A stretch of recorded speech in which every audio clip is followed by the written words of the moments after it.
भारत सरकार का मिशन शक्ति अभियान लगातार परवान चढ़ रहा है।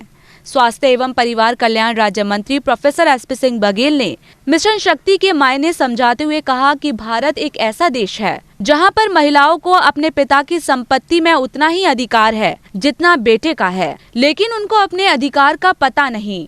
ननंद भाभी के संबंध अच्छे नहीं रहते। यही वजह है कि सरकार लगातार मिशन शक्ति अभियान चला रही है। मंत्री जी का कहना है कि अगर भावी संपत्ति के मामले में मुकदमा डाल दें तो उसी के पक्ष में मुकदमा जा सकता है। मंत्री जी का ये भी कहना है कि मिशन शक्ति के मामले में हमें ये भी बताना चाहिए कि काम करने के स्थान पर सब कुछ ठीक होना चाहिए। अगर वहाँ टॉयलेट नहीं हो तो ये भी उनका अधिकार है कि वहाँ पर टॉयलेट बनवाया जाए। साथ ही बराबर मजदूरी का अधिकार होना चाहिए।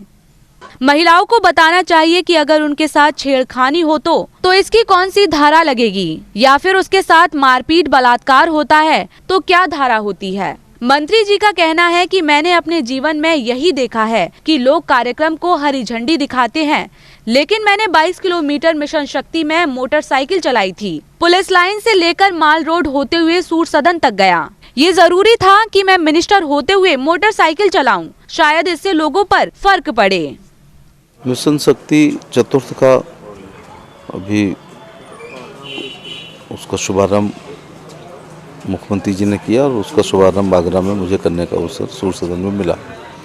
इसमें महिलाओं के को क्या अधिकार है, जैसे संपत्ति का अधिकार है, उन्हें मालूम ही नहीं है कि पिता की अनडिवाइडेड प्रॉपर्टी में उसका उतना ही अधिकार है जितना भाइयों का है। और ये भारत की ही लड़कियां हैं जो अपने अधिकार होने के बावजूद उसका उपयोग नहीं करती हैं। और जब कोई संपत्ति नहीं ले रहा है तो 101 रुपये या 1100 रुपये या 2100 रुपये विदा दे करके ही हम अपने कर्तव्य की तस्वीर कर लेते हैं। नंदों के भाभियों से रिश्ते अच्छे नहीं हैं, जबकि नंद की ही संपत्ति पर भाभी कब्जा किए बैठे। अगर वो एक नोटिस संपत्ति के विभाजन का दे दे तो 100% उसके पक्ष में मुकदमा जाएगा। लेकिन भारतीय महिलाएं हैं कि जो छोटे मोटे उपहार और त्यौहार की भेंटों से ही संतुष्ट होती हैं, अपनी पिता की संपत्ति में अधिकार होने के बावजूद नहीं लेती हैं। अब तो लेने लगी हैं कुछ लोग। पिता की मृत्यु के बाद संपत्ति हिस्से में आ जाती है, जिसे वो शादी के बाद वापस भी कर रही हैं। अब ये देखिएगा, ये भारत की ही बहनें हैं। मिशन शक्ति में हमें ये भी बताना चाहिए कि काम करने वाले स्थान पर यदि उनके साथ कुछ होता है तो उसका उनको अधिकार है। यदि वहाँ टॉयलेट नहीं है तो ये भी उनका अधिकार है कि अपने वर्क प्लेस पे वो टॉयलेट बनवाए। दूसरा, बराबर मजदूरी का अधिकार है। वेतन अथवा मजदूरी, प्राइवेट सेक्टर हो या गवर्नमेंट हो, बराबर का ये अधिकार है, पार्लियामेंट ने पास किया। इसके अलावा उनके साथ ईव टीजिंग होती है तो उसका कानून है। छेड़छाड़ होती है तो 354 है, बलात्कार है तो 376 है। उसी प्रकार से अगर उनसे दहेज मांग रहा है तो डाउरी एक्ट है। उनके साथ मारपीट हो रही है तो घरेलू हिंसा का नियम है। उनके साथ यदि का मुआवजा नहीं मिल रहा है तो 125 CRPC में वो मुआवजा भी ले सकती हैं। मिशन शक्ति में कई विभाग मिल कर के महिलाओं को ये बता रहे हैं कि आपके अधिकार क्या है, उनका उपयोग आपको करना चाहिए। उत्तर प्रदेश के मुख्यमंत्री ने इस कार्यक्रम को सफल बनाने के लिए पुलिस अधिकारियों को निर्देश दिए।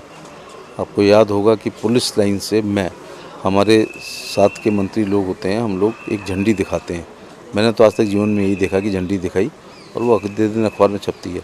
मैंने 22 किलोमीटर मोटरसाइकिल मिशन शक्ति कार्यक्रम में चलाई और सूर सदन तक गया, पुलिस लाइन से लेके देन माल रोड से बालूगंज और यमुना किनारे और ये सब होते हुए और गया। तो क्या ज़रूरी था कि मैं एज ए मिनिस्टर उस मोटरसाइकिल चलाऊँ?